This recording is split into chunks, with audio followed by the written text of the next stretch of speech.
اب یہ ائمہ اربعہ کا آپس میں اختلاف کیوں ہوتا ہے؟ ائمہ اربعہ کا اختلاف کیوں ہے؟ تو ائمہ اربعہ کا اختلاف اس لیے ہے مولانا، خیال کر لینا۔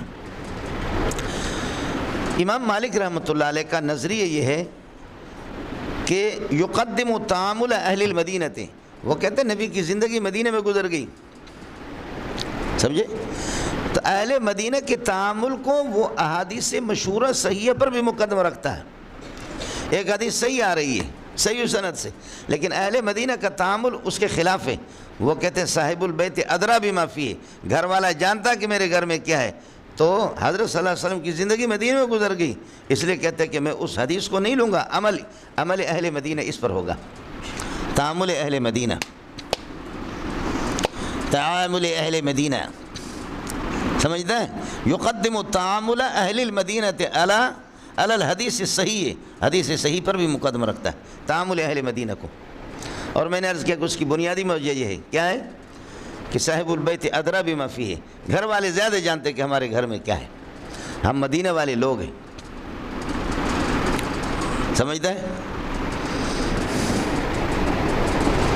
چنانچہ آپ پڑھیں گے انشاءاللہ سبق میں آئے گا، ہارون الرشید لے کر کے امام ابو یوسف کو چلا گیا مدینہ میں، حج عمرے کے لیے لوگ گئے تو کہنے لگے، ہارون رشید خود عالم تھا، صدر تھا، کہنے لگے بیکار بیٹھے ہوئے کسی مسئلے علمی مسئلے میں گفتگو ہونی چاہیے۔ امام مالک، امام ابو یوسف، ہارون رشید سارے علماء بیٹھے ہوئے، گفتگو ہونی چاہیے۔ فرمایا کہ نماز کے اندر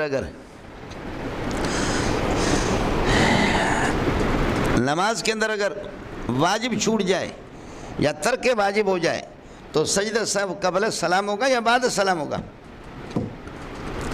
سجدہ صاحب قبل السلام ہے یا ہمارے یہاں بعد السلام، سلام پھیر کر کے پھر سجدہ صاحب کرتے ہیں، ان کے یہاں قبل السلام، شافعی مالکی احمد بن حنبل، لیکن تھوڑا سا ان میں بھی فرق ہے، قبل السلام۔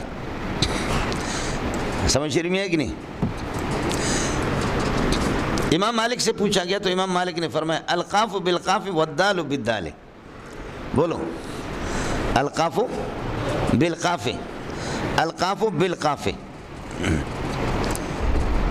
والدال بالدال، القاف بالقاف نقصان کے اندر کاف ہے، اگر کسی واجب میں کمی آ گئی تو بالقاف، تو اس کا جو ہے نا اس کی تلافی ہوگی بالقاف قبل السلام، سجدہ صاحب کریں گے۔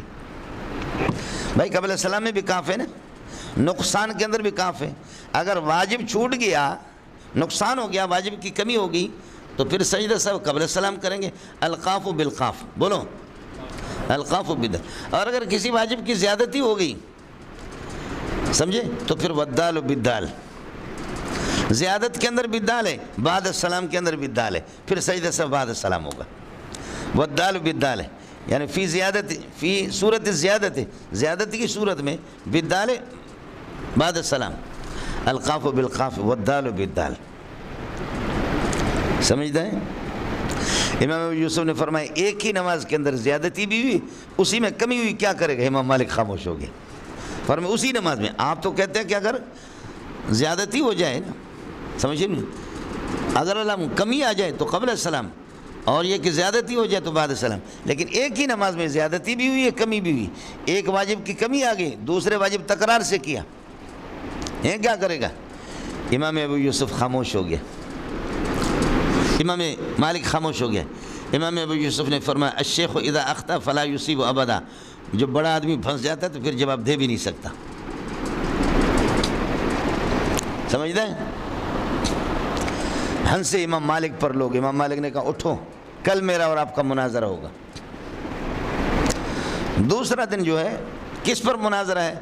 دوسرا دن مناظرہ ہے اس پر کہ سائے نبی وہ ثمانیت و ارتالن، 8 رتل کا جیسے حنفیہ کہتے ہیں، یا خمسۃ و ارتالن، 5 رتل کا، وہ سرس و رتلن جیسے احمد ثلاثہ کہتے ہیں۔ امام مالک فرماتے ہیں خمسۃ و ارتالن وہ سرس و رتلن، حنفی کہتے ہیں، امام یوسف کہتے ہیں ثمانیت و ارتالن۔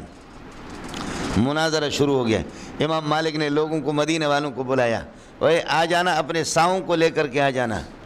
اب جی 40-50 لوگ جو ہے نا، یہ سا ہے، کٹورا ہے، اور اس کو یہاں دبا کر کے لایا ہے۔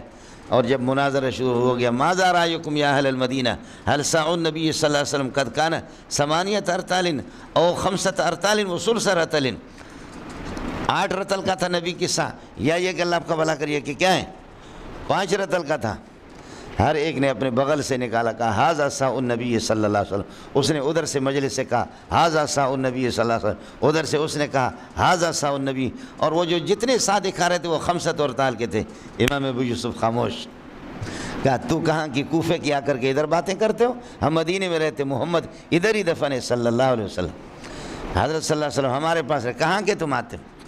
سمجھے؟ اس لیے امام مالک رحمۃ اللہ علیہ یہ مناظرہ جیت گیا۔ امام ابو یوسف پر لوگوں نے پھر تالیاں بجانی شروع کر دی، تو امام مالک نے فرمایا ھذا جزاء من لم یمت مع اقرانہ ووقع بید الشبان، جو آدمی بوڑھا ہو کر کے پہلے نہ مرے جوانوں کے ہاتھ میں آ جائے تو اس کا حال یہی ہوتا ہے جیسے ابو یوسف کا حشر ہو گیا۔ امام مالک رحمۃ اللہ علیہ فرماتے ہیں کہ مدینہ کے اندر اللہ آپ کا بھلا کرے جو صحابہ تھے وہ رفع الیدین نہیں کرتے تھے، سمجھے؟ اس لیے وہ بھی رفع الیدین کے قائل نہیں ہیں، بہت سی چیزوں میں آ جائیں گے۔ بلکہ ایک چیز اور سن لو، وہ یہ ہے، فرماتے کہ شہرت الحدیث فی المدینہ، کسی حدیث کا مدینہ کے اندر مشہور ہونا لوگوں کا اس پر عمل ہے، تغنی عن سند ہی، اس کی سند کی ضرورت ہی نہیں ہے جب مدینہ والوں کا اس پر عمل ہے۔ شہرت الحدیث فی المدینہ، مدینہ میں کوئی حدیث ہے اور اس پر عمل ہے، اب آپ کے اس کی سند کہاں سے کہتے ہیں اس کی ضرورت ہی نہیں ہے۔ جب تعامل اہل مدینہ ہے تو شہرت الحدیث فی المدینہ تغنی عن سند ہی، اس کی سند کی ضرورت ہی نہیں ہے، یہ سند سے بے نیاز کر دیتا آدمی کو۔ اس وجہ سے امام مالک رحمۃ اللہ علیہ بہت سے احادیث صحیحہ کو، یعنی انہا صحیحۃ سندن، سند کے اعتبار سے مضبوط ہے، لیکن حضرت فرماتے ہیں کہ حضرت اقدس صلی اللہ علیہ وسلم کی زندگی مدینہ میں گزر گئی اور یہ عمل اس طرح اہل مدینہ میں چلا آ رہا ہے تو ہم اسی کو لے لیں گے۔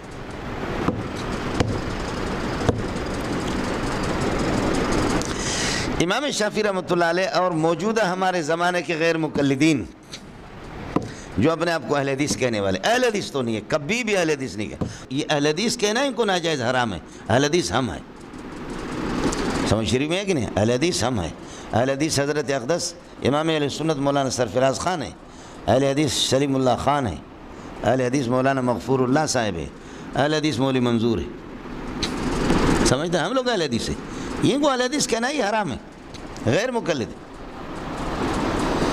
سمجھتے ہیں؟ تو ان کا بزام خیش ان کے گمان کے مطابق یہی ہے۔ امام شافعی کا مذہب بھی، قربان جاؤں امام شافعی پر، یہ فرماتے ہیں کہ الحدیث اذا ثبت سندہ، جب اس کی سند صحیح ثابت ہو گئی تو پھر یہ کہ وجب المصیر الیہ، اب اسی کی طرف چلا جائے گا، ہم سب چیز ترک کر دیں گے۔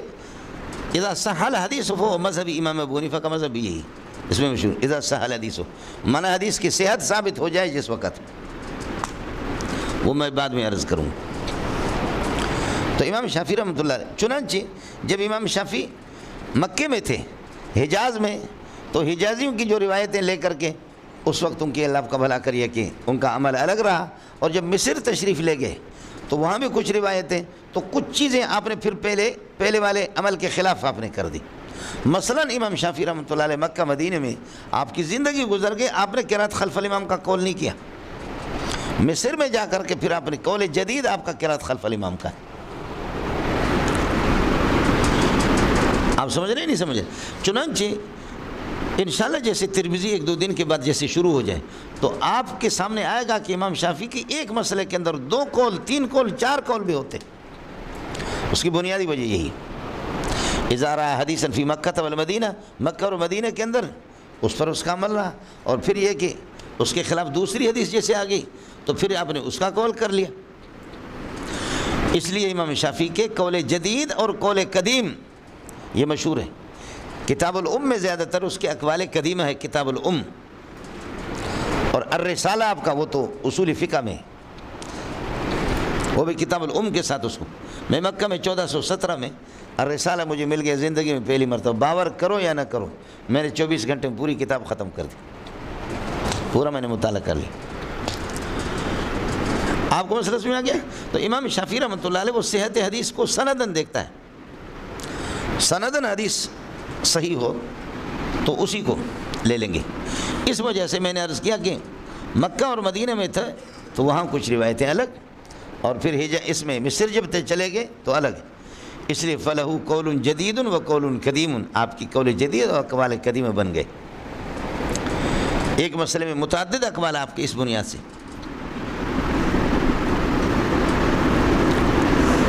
سمجھتے ہیں؟ پھر اگر حدیث صحیح ہے لیکن عام حدیثوں کے خلاف ہے، احادیث صحیح ہے کہ اس حدیث میں کوئی مسئلہ، تو امام شافعی رحمۃ اللہ علیہ استثناء بے اعتبار نو کے کر لیتا. خیال کر لینا، استثناء بطور نو کے. فجر کے نماز آپ نے پڑھ لی، فجر کے بعد پھر یہ ہے کہ اللہ آپ کا بھلا کریے کہ آپ کی سنتیں رہ گئی، فجر کی نماز کے فوراً بعد امام شافعی اس کی اجازت دیتا. ہر بندے کو اجازت دیتا، فرد واحد کو نہیں. حالانکہ ایک صحابی نے پڑھا، اس میں بھی کلام ترمذی میں آئے گا، انشاءاللہ میں عرض کروں گا. لیکن اب فرماتے ہیں کہ جی اب اوقات مکروہ والے، یہ اوقات مکروہ 5 ہیں آپ پڑھیں گے انشاءاللہ، ان میں سے ایک یہ بھی ہے.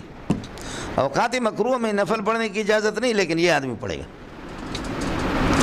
آپ استثناء بے اعتبار نو کرتا ہے. صرف اس صحابی کی خصوصیت نہیں ہے، مولوی منظور بھی اسی طرح، اس کی سنتیں رہ گئیں، وہ فجر کی نماز اس نے پڑھ لیا اور فرض پڑھنے کے بعد وہ سنتیں پڑھ لیں طلوع آفتاب سے پہلے.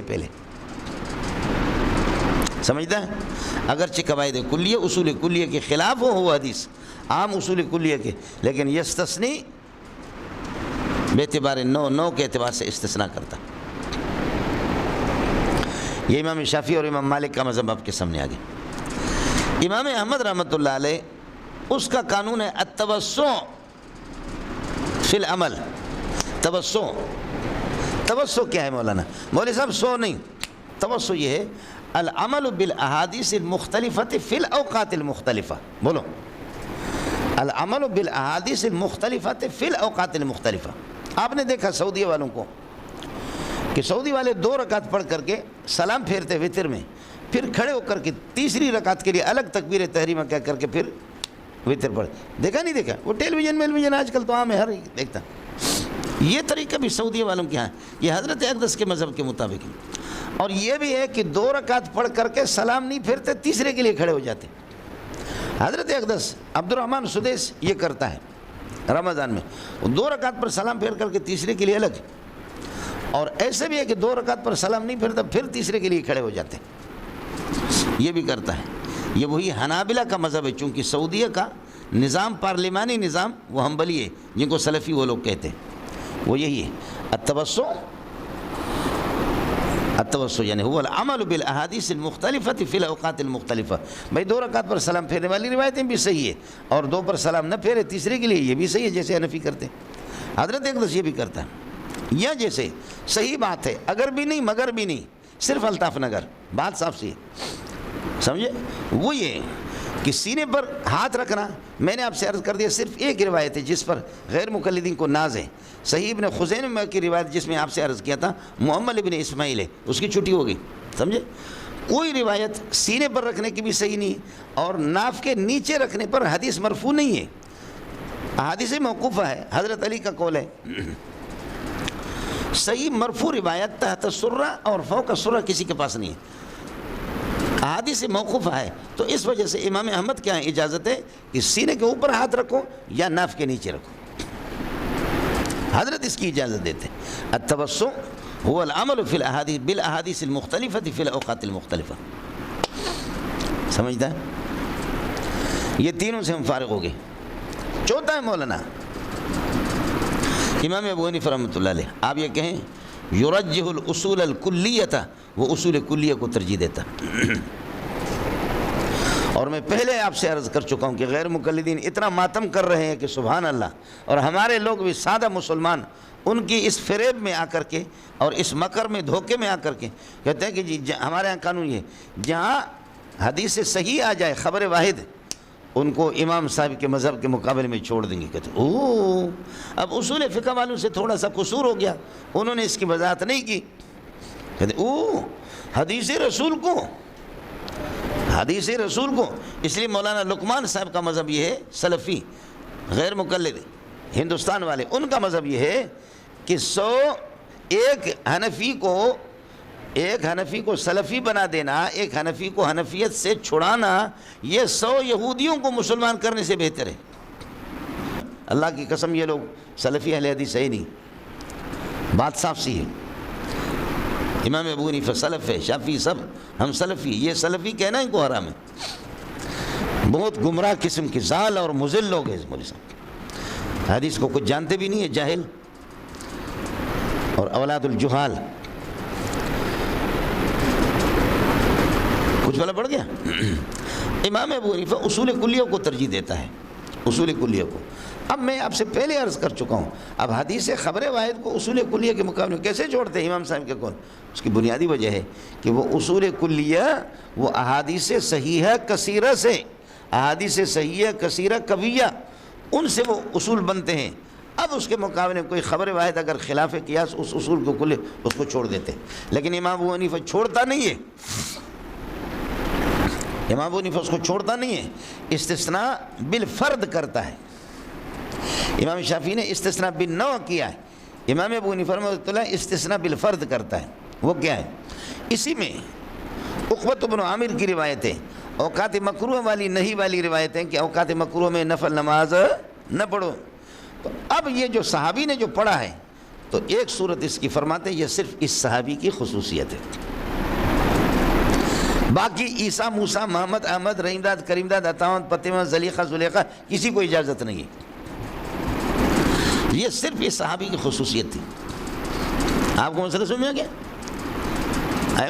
امام شافعی نے استثناء بالنوع کر دیا، فرمایا کہ اگر کسی کی فجر کی سنتیں رہ گئی فرض پڑھ لیا، اس کے بعد چاہے وہ عیسیٰ ہو، موسیٰ ہو، اس نوع کا ہر فرد یہ کر سکتا ہے۔